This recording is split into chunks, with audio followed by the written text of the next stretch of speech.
Olá, olá, olá, meus amigos e minhas amigas. Bom dia para quem está aqui na Austrália, boa tarde para quem está no meio do mundo e boa noite para quem está no Brasil. Vamos começar mais uma live dessa semana, a nossa quinzena da semana, que era a semana da independência financeira, virou a quinzena da independência financeira aqui na Austrália.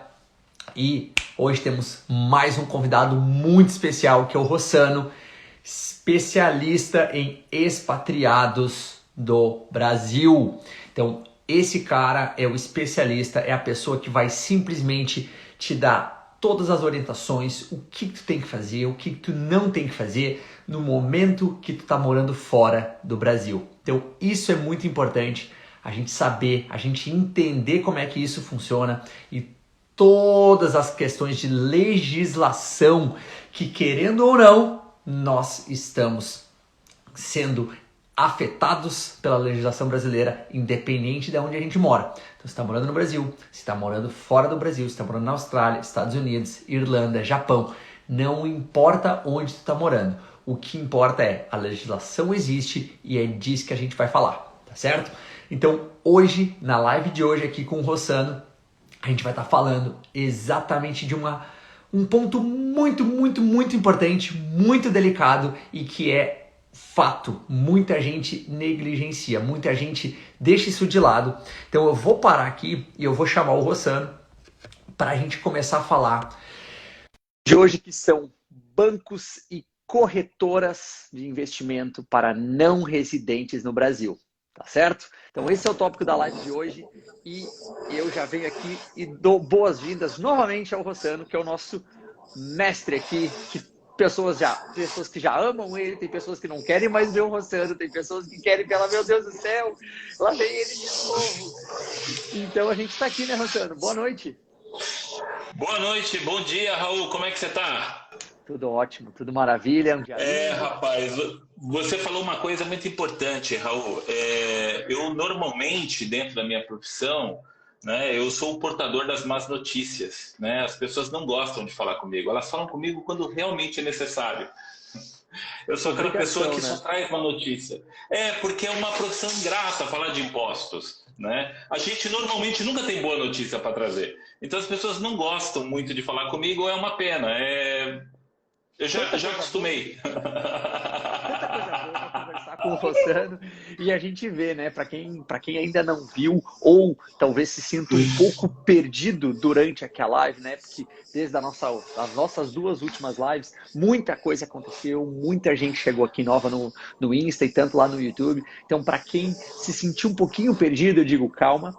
Vai lá no YouTube e tem duas lives já são lives que foram cortadas para facilitar a tua compreensão, para facilitar o teu entendimento, que a gente fala de saída definitiva do Brasil, de todo, né, da legislação, como é que funciona, como é que não funciona. E hoje, então, né, Rossano, vamos falar mais sobre bancos e corretoras para não residentes no Brasil. Essa live tinha gente esperando, hein? Essa é uma live aí, assim, bem complicada, né? Vamos dizer assim que a cada 10 pessoas que têm uma dúvida com relação à residência e não residência, 9 me perguntam, e banco? Como é que eu faço com banco? Porque existe, Raul, aí uma história que circula aí no meio dos brasileiros que vivem no exterior, que é o seguinte: enquanto eu sou não residente fiscal no Brasil, eu não posso ter conta bancária no Brasil. Ponto. É isso. Tá? Primeira coisa que já... Eu acho que a ideia hoje aqui é a gente desmistificar algumas coisas, a gente explicar outras, a gente situar quem está nos assistindo com relação a esse tema aí de bancos, de corretoras, pode, não pode, o que que acontece, né? Porque uma coisa que eu costumo falar muito dos meus clientes, né? Eu escuto muito isso, Raul. Cara, eu tô morando aí na Austrália faz 10 anos e eu optei por ser residente fiscal no Brasil. Então, uma opção minha. Por quê? Porque quando eu saí há 10 anos atrás, eu fui me informar com o banco e o banco disse que eu não podia ter conta. Então, eu falei, eu preciso ter conta. Então, o que que eu faço? Já que a não residência me tira a conta, então eu opto por manter a residência e manter a minha conta aberta, não é? E aí, né, infelizmente, a gente tem que falar o seguinte: no final do dia, você tinha um problema, agora você tem dois. Dois. Né? Agora você tem dois. Por quê? Porque a gente já falou isso lá na live lá atrás. Residência e não residência não é opção do freguês. Né? A Receita Federal não pergunta para você se você vai querer hoje o número 1, número 2 ou número 3, com milkshake. Quer a não residência com milkshake? Não, não tem isso. Não residência fiscal é algo que está determinado em lei, ela tem uma caracterização formal objetiva. É assim, saiu do país em caráter definitivo, é não residente na data da saída. Saiu em caráter temporário e se estendeu por mais de 12 meses, o 13º mês fora do Brasil é não residente. Você gostando ou não. E aí, se você fica, né, naquela história assim do tipo, não, eu vou manter a minha residência no Brasil, né? Eu vou continuar fazendo minha declaração de imposto de renda todo ano para o Brasil, etc. Amigo, você está com problema. Porque você está fazendo algo errado. Né? Você deixou de formalizar a saída, que já é um problema. Né? Você deve uma declaração que já está em atraso. Tá? E pior, você ainda ficou mantendo informações erradas no sistema da Receita Federal. Eu não sei qual é a consequência disso, mas pessoal que continua optando pela residência fiscal no Brasil, quando tem que pegar aquela primeira parte da declaração de imposto de renda, informações pessoais, tem lá o endereço. Qual é o endereço que essas pessoas estão colocando? É o endereço de São Paulo, Recife, Belo Horizonte, Rio, né? O cara está morando na Austrália. Não, eu moro aqui em Niterói. E aí eu começo a ficar um pouquinho preocupado, porque isso é uma situação que, sinceramente falando, eu não sei qual é a consequência disso, né? Para depois você ir lá e falar para a Receita, não, olha, desculpa, eu entreguei essas declarações aqui totalmente equivocadas, erradas, enfim. É outro problema.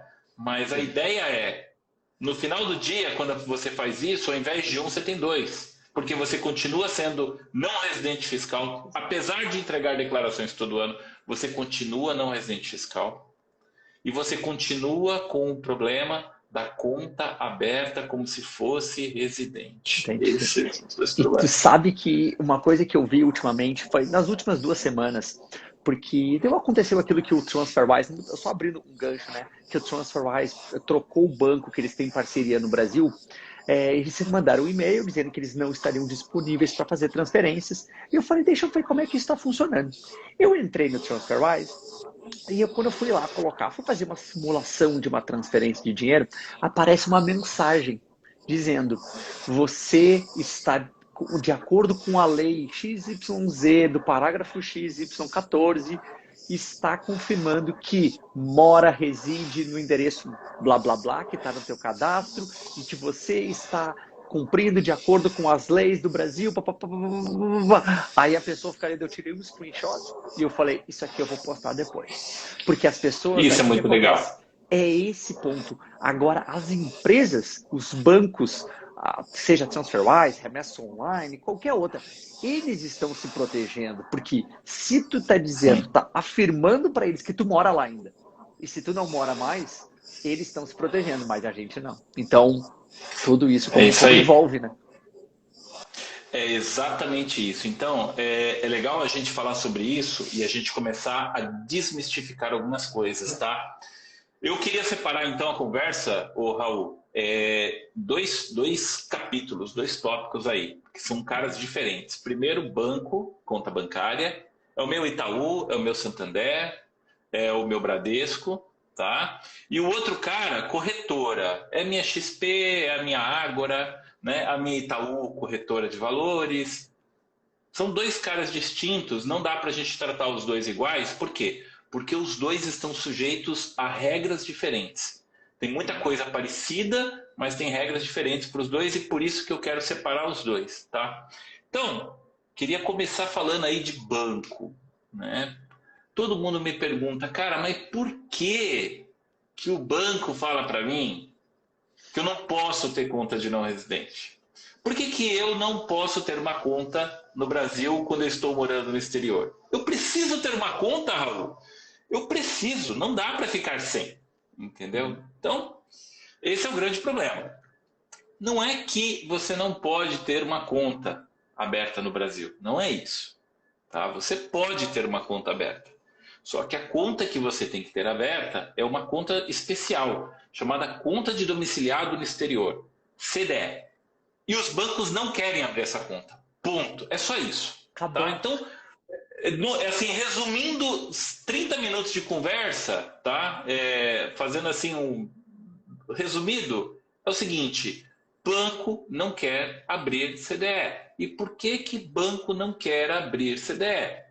Porque a conta CDE tem uma legislação tão complicada, mas tão complicada para o banco cumprir, que o banco olha e fala assim: isso aqui é abacaxi, isso aqui é pepino, não vale a pena eu abrir uma conta de não residente. Então eu já vou chutar todo mundo para que ninguém fique aqui enchendo o meu saco querendo que eu abra a conta de não residente. Eles gastam mais com processo, com burocracia, com qualquer coisa, do que com o teu dinheiro lá. Exato. E aí, né, vem aquela questão, né? Mas por que a legislação é tão ruim? A legislação é tão ruim, ou ela é tão restritiva para o banco, tá? Porque a gente teve, né, durante décadas, as contas de não residentes, durante décadas, tinha muito pouco auditoria ou visibilidade da autoridade monetária, da autoridade fiscal sobre as transações nela. Tá? As contas de não residentes antigas eram aquelas chamadas CC5. O pessoal aí de cabelo branco que está nos assistindo vai se lembrar do CC5, ouviu muito falar do CC5. Quando a gente tinha um político envolvido num escândalo, né, daqueles gigantes, aí você via que o dinheiro todo da corrupção tinha ido parar numa conta na Suíça. Como é que o dinheiro saiu do Brasil e foi lá para a Suíça? Através de uma conta CC5. Né? A conta CC5, né? CC5 é Carta Circular número 5 do Banco Central. É uma legislação de 1960 e pouco, não lembro. Não era nascido nessa época, 1960 e pouco, tá? Mas quem tiver aí mais curiosidade para ver, vai lá no Google, conta CC5, vai ver lá o histórico. Bom, essa tal de conta CC5, ela era realmente uma coisa muito chata, porque todos os escândalos envolvendo evasão de divisas no Brasil, quase todas envolvia uma conta CC5, quase todas, tá? E em 2005, se eu não me engano, posso não falar as coisas com muita precisão, então, assim, quem é especialista aí no sistema financeiro, etc., gente, eu sou um humilde consultor tributário, tá? Então, assim, me perdoem aí a não precisão dos fatos, mas, se eu não me engano, em 2005 teve um escândalo que foi a última gota d'água para arrebentar com tudo, que é o escândalo do Banestado. Né? E aí se viu que lá naquele escândalo de 2005 do Banestado, né, de novo, rios de dinheiro saindo do Brasil ilicitamente através de CC5, o Banco Central falou: chega dessa farra, acabou, cortou, revogou a CC5 e no lugar dela instituiu a conta de domiciliado no exterior, a tal da CDE. E o que aconteceu? Aconteceu aquele movimento de pêndulo que a gente chama, né? É o movimento pendular. Você tem uma legislação que está aqui, ó, no pêndulo, muito liberal, muito laissez-faire, tá? E aí você faz isso, vai direto para o outro lado, uma legislação restritiva, ultra compliance, etc. Bom, só para as pessoas entenderem qual é o grande problema que o banco encontra dentro para abrir uma CDE, começa pelo seguinte: a conta tem que ser separada. A contabilidade bancária de uma conta CDE, ela tem que ser separada de uma conta regular de qualquer pessoa que mora no Brasil. Começa por aí. Segundo, o Banco Central quer ver a movimentação dessa conta. Ou seja, essa conta precisa estar disponível a qualquer momento para uma auditoria do Banco Central. Um estalar de dedos.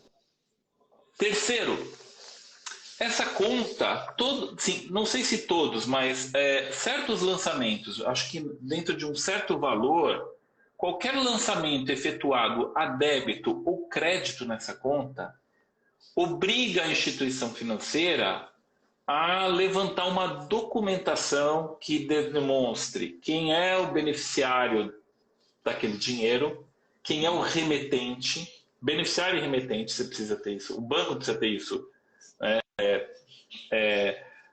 documentado. Qual é a finalidade, qual foi a finalidade econômica daquele lançamento a débito ou a crédito na conta. Tem que explicar por que entrou 10 mil na minha conta. Por que saiu 10 mil da minha conta? Né? Transferi 10 mil para minha mãe. Por quê? Né? Doação? Por quê? É uma... Da onde? O que é? Né? E outra, você tem que provar a origem lícita desses 10 mil que entraram ou saíram da sua conta. O banco é obrigado a criar toda essa documentação junto com o seu cliente, guardar na pastinha para quê? Para o dia que o Banco Central sortear aquela conta e aquela operação, o banco fala, espera só um instantinho que eu tenho aqui, estou abrindo a minha pastinha, achei, está aqui a documentação dessa operação de mais 10 mil ou menos 10 mil nessa conta específica aqui, tá bom? Então, quer dizer, não é uma conta que vai funcionar assim, automaticamente como qualquer outra conta. É uma conta que precisa ter uma supervisão, uma gerência, uma intervenção humana do banco em cima muito forte, muito forte. E, obviamente, que isso não é nem um pouco lucrativo para uma instituição financeira. Só que aí vem outra coisa, né? Não bastasse tudo isso, tem mais uma coisa bem legal. Que é o seguinte, tu és responsável pelo cliente que tens. Ou seja, tu és responsável pelo cliente que tens. Know your client, meu amigo. Know your client. Se eu pegar um cliente teu fazendo lambança com uma conta CDE na tua instituição financeira, não é só esse cara que eu vou pegar, não. Eu vou pegar você também. Entendeu? Então, o risco é solidário. E aí, Raul, cara, acabou. Você acha que algum banco está a fim de abrir conta de CDE? Mas nem a pau. Claro, vai abrir? Vai abrir. Quantas mila você tem investido no banco? O papo é esse. Quantas mila? Não, Itaú, eu tenho 100 mil reais lá no CDB, eu tenho 10 mil na poupança, eu tenho 57 mil investido aí num fundo de renda fixa.